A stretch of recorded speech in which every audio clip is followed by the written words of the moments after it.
Jako to auto, No, jasně no. Pojď! Jo, já mám...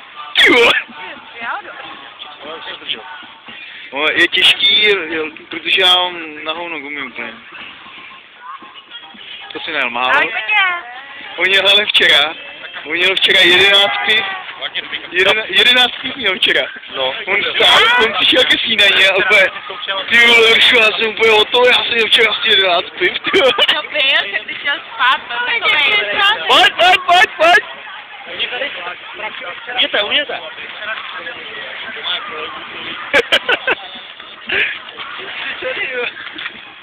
Dobrý!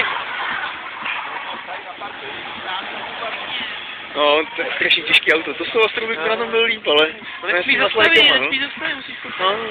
Ty natáčíš. No. Aby viděl, kde udělal chybu. Tady teďka musíš ty nohou, kurva, no. Důkazy, jo.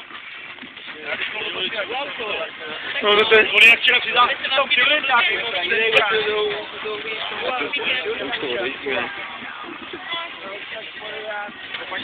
Oni moc neporážejí. No, teďka pojede Pavel Skučer.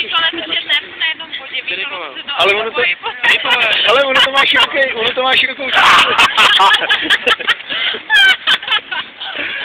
Víš, jako furt tam. No, teď já tady mám celý parkoviště. Jo, to je jméno.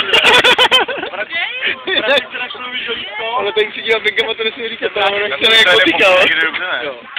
To bych chtěl 11 včera. Jsem vedali. Jenom já, král kulečníků, ale jsem byl úplně stýzlivý. Bacha, tam je odsolovej!